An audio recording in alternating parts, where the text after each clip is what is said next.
Hello, welcome to Privately Outspoken. This is Cheryl, of course. And like I always say, my life is a podcast, so let's talk about it. I cannot even believe my day. However, what I want to talk to you about today is asking for what you want.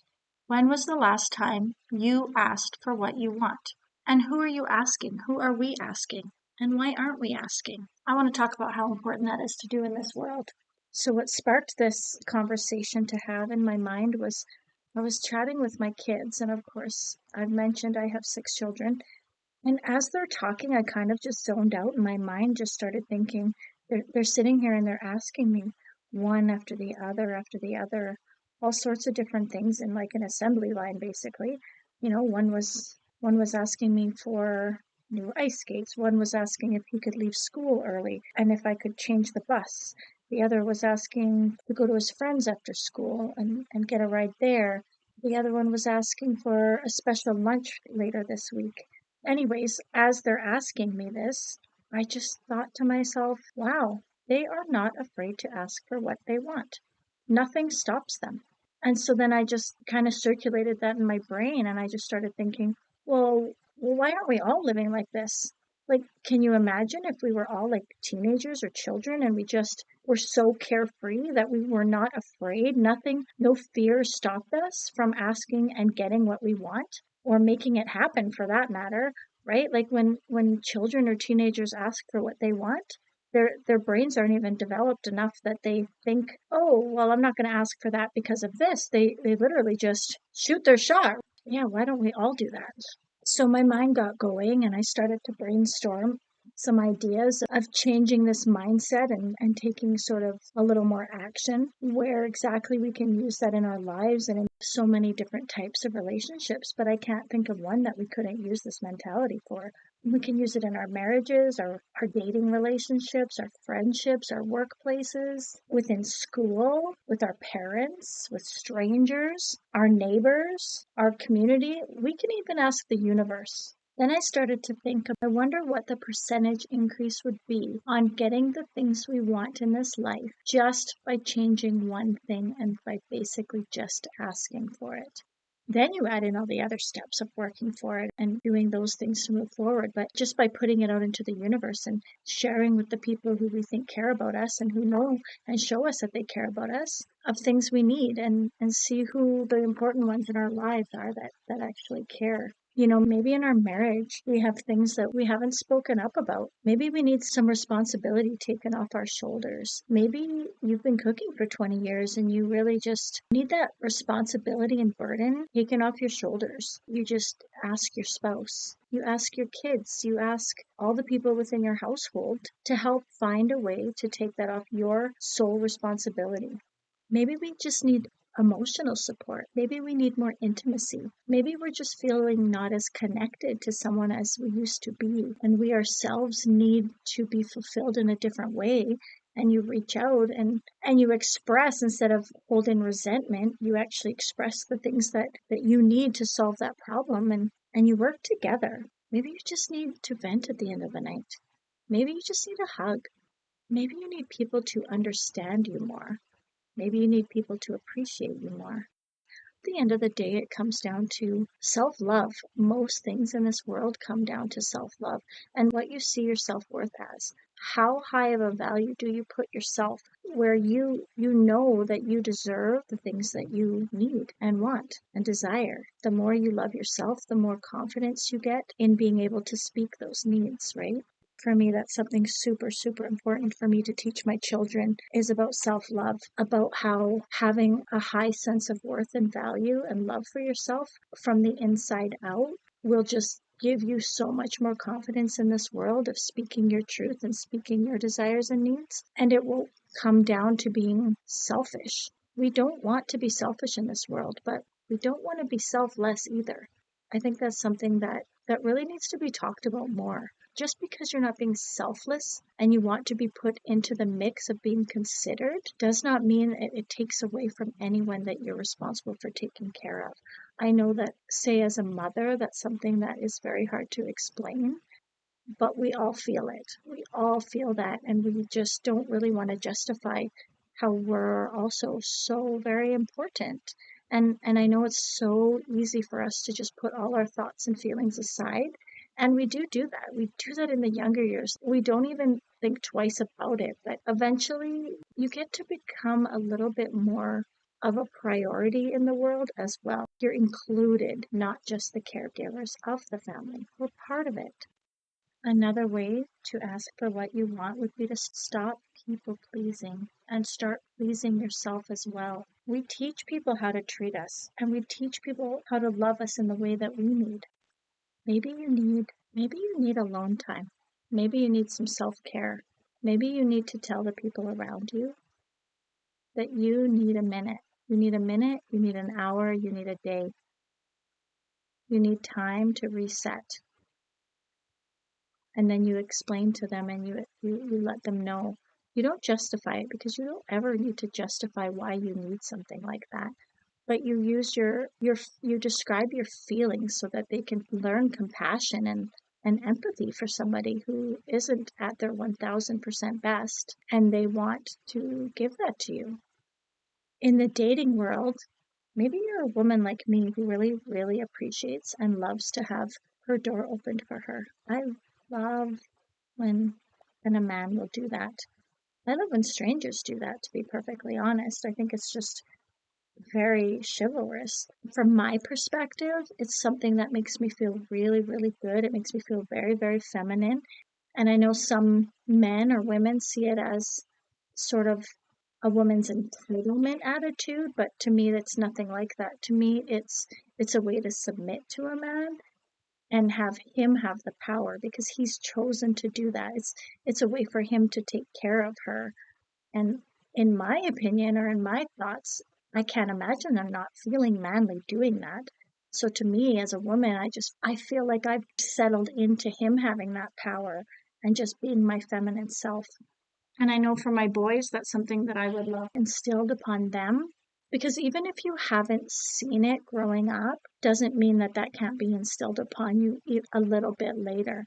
If your children haven't had that opportunity, then look for places for that.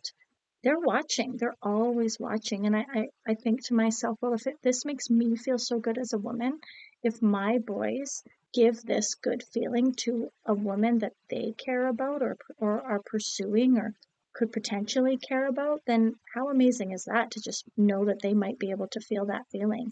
And also for the boys, if it is true that men feel this masculinity and they feel this respect and manly sort of, not controlling, but just this masculine power within them to decide to do that for a woman, then I want my boys to also feel that, and something awesome to, in the generations to pass on. I think that's something that has been missing, and I personally just absolutely love it. So I do ask for that.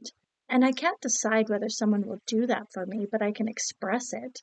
I can express that, oh man, I would really love that. Or if it happens, right? I can be appreciative. I can say, oh wow, I absolutely love that. Thank you. And then it'll probably continue, because that's why they're doing it in the first place, because they want you to be happy, or they want to feel good. Fundamentally, men definitely want to feel respected. And as a woman, that's one way we really respect men who do that. There's just this interesting little click in our brain, and I don't think they realize that all too much, how much that is respected of them, and how much of a more of a man they seem to us, or they appear to us, or we feel they are. Again, it's like this feminine energy that you can't really control. Not for me. I think it's amazing. Let's talk about friendship. What do we do in friendships? It's a give and it's a take, and it's a very evened out, no keeping score type of relationship, which is what makes friendships strong. There's no competition. There's just pure, I see you and I care for you. I care how you feel. In friendships, we ask people to listen to us, and to just have compassion for us. And sometimes we just need to vent, and sometimes we just need support. I don't know how many people that I know have just, like, if it wasn't for our friendships, we don't know how we would do these things. Like, they really help us pull through when we are having trouble seeking it within ourselves. We just need that extra little, okay, we're not alone. How about at work? Do you want a raise? Do you want a raise at work? Get prepared, build your case, be confident, and ask for the raise. If you feel like you deserve the raise and you really do work hard and you have proven yourself and there's value to you, then you should have no problem bringing that to your boss, to the supervisors, to whoever decides that. What about neighbors? Remember, well, I'm too young to talk about back in the good old days, but back in the good old days, I remember my parents asking neighbors for things. That's something that I've started doing. Instead of collecting all these extra material things, I started just being able to ask people, post on Facebook, does anybody have this? Ask my neighbor. Sometimes I message my neighbor. I'm like, may I borrow your ladder? Do you happen to have one? Could I borrow a cup of sugar? And it's reciprocated. And sometimes she needs me. And it's like you build these relationships that we're not afraid to speak to our neighbors and ask them for things. What is the worst that could possibly happen? They simply say no. And then you go on about your life and you say, okay, thank you anyway, done deal. But the value that you might get out of it if it was a yes would really benefit your life and just ease some stress off you.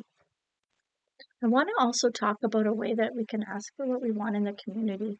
I know that we go through all these different seasons in our life and there's so many different times that we ourselves have given to the community, but sometimes there's a point in our life, and I know many of us have experienced this, I definitely have, but there's a point in our life where we may have to use those resources from our community, and we need to be the one to lower our ego and reach out and not feel shame for that. I think that's something that comes full circle because when you get helped and you receive help that you've reached out for from the community because you've asked for it. When you get up on your feet, it's one of the first things you feel is to give it right back. You want to give back in the same way that you were helped. And I think that's where all the community volunteers come into play. When I look at the places that have helped me in the past with my situation, I understand it a lot more. And now I understand, oh, I bet the volunteers, these aren't just people who they just had spare time on their hands and they're bored. Often I see them and I look at them and I wonder what their story was. How were they helped? What did they go through? They must have went through something, probably the majority of them, and they wanted to give back. And the reason I feel that is because that's how I feel.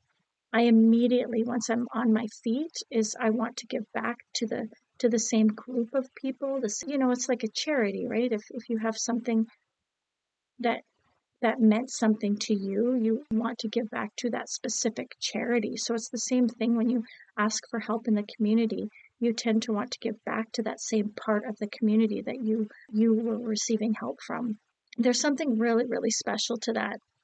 Asking for what you want is also very validating. We all have these needs within us that in all different avenues, we want to be validated. And, it's looked upon negatively, like, oh, you just need validation here and you just need validation there. But at the end of the day, our own validation of how we seek to get that to help our inner self-esteem or our inner love, that's personal to us. Everyone is individualized in that way. I remember this speech that Oprah gave. It's called Do I Matter? She's explaining that with all the interviews that she had done, we all have this common denominator in the human experience, is what she says, and that we share. We all just want to know that what we do, what we say, and who we are matters, and that we all want validated. And that it didn't matter in any circumstance of whoever you're talking to or whoever you're having this experience with, that what it all comes down to is, do you see me? Does what I say mean anything to you? And do I matter to you? And I remember this, and I remember posting about it on my personal Instagram story about 4 years ago, because that's what I was feeling back then. And I didn't feel any of that. I didn't feel seen. I didn't feel important to somebody who I should have been very important to, and I didn't matter. And I knew that within myself that there was absolutely no reason for that I should have mattered. and I should matter. And most importantly, I deserve to matter. So with that being said, and all those examples of different ways that we can look at asking for what we want and how it can change our lives, what would really be beneficial would be just envisioning getting what you want and then living. I think this is so important. Living like you already got it. The universe will shift. Everything will shift and pivot and work for what you are putting into place for yourself. Because we create our own life. No one is going to do that for you. It's up to us to do that for ourselves. So take a minute today. Think of the people around you. Think of something that you can ask for in your life that you have been afraid to do. Start experimenting. Start asking for little things. Start putting big things into the universe. You put it out there, there is a way bigger chance that you are going to get it. And at the end of the day, you'll just have a more fulfilling life. And you can be so proud because you put it into place based on your own actions. You know what I'm going to do? I'm going to finish this episode and I'm going to go ask somebody else to make supper tonight. Thank you so much for listening. Share it with your friends and hit the like button, hit the subscribe button, leave a comment, anything you would like me to talk about. I'm happy to do so. I cannot wait to share the next episode with you. Take care.